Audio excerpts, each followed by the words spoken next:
২৩ বছর আগে যে যুদ্ধের মধ্য দিয়ে ইরাকে প্রবেশ করেছিল যুক্তরাষ্ট্র, এবার সেই সামরিক অধ্যায়েরও শেষ হতে যাচ্ছে। ২০০৩ সালে ২০ মার্চ তৎকালীন মার্কিন প্রেসিডেন্ট জর্জ ডব্লিউ বুশের আমলে ইরাকে সামরিক অভিযান শুরু করে যুক্তরাষ্ট্রের নেতৃত্বাধীন জোট। সাদ্দাম হোসেন সরকারের পতন এবং কথিত গণবিধ্বংসী অস্ত্রের হুমকিকে অভিযানের অন্যতম কারণ হিসেবে সামনে আনা হয়েছিল। কিন্তু সাদ্দাম সরকারের পতনের পরেও থামেনি সংঘাত, শুরু হয় দীর্ঘস্থায়ী বিদ্রোহ ও অস্থিরতা।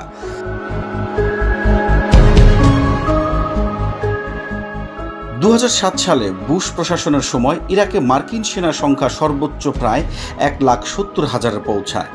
এরপর প্রেসিডেন্ট বারাক ওবামার আমলে শুরু হয় বড় পরিসরে সেনা প্রত্যাহারের প্রক্রিয়া। ২০০৮ সালে চুক্তি অনুযায়ী ২০১১ সালের শেষ নাগাদ মার্কিন সেনা সরিয়ে নেওয়ার সিদ্ধান্ত হয়। ২০১১ সালের ৮ ডিসেম্বর শেষ মার্কিন সেনা ইরাক ছাড়েন, অর্থাৎ প্রথম দফায় ইরাক যুদ্ধের সমাপ্তি ঘটে ওবামার আমলেই। কিন্তু ৩ বছর পর আবার ইরাকে ফের মার্কিন বাহিনী। ২০১৪ সালে আইএসের উত্থানের পর ইসলামিক স্টেট বিরোধী আন্তর্জাতিক জোটের অংশ হিসেবে মার্কিন সেনারা নতুন করে ইরাকে অবস্থান নেয়।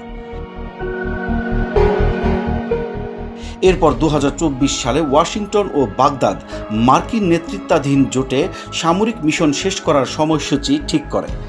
এখন ২০২৬ সালে এসে সেই প্রত্যাহার শেষ পর্যায়ে। ইরাকের ফেডারেল অঞ্চল থেকে অধিকাংশ মার্কিন সেনা ইতিমধ্যেই সরিয়ে নেওয়া হয়েছে। উত্তর ইরাকের কুর্দিস্তান অঞ্চলে থাকা শেষ মার্কিন সেনাও এখন প্রত্যাহারের প্রস্তুতিতে। ইরাক সরকার বলছে ৩০ সেপ্টেম্বর ২০২৬ হচ্ছে চূড়ান্ত সময়সীমা। যুক্তরাষ্ট্র জানিয়েছে এই সময়ের মধ্যেই ইরাক থেকে তাদের অধিকাংশ সামরিক উপস্থিতি শেষ করার পরিকল্পনা রয়েছে। Saidul Sayeed, breaking news.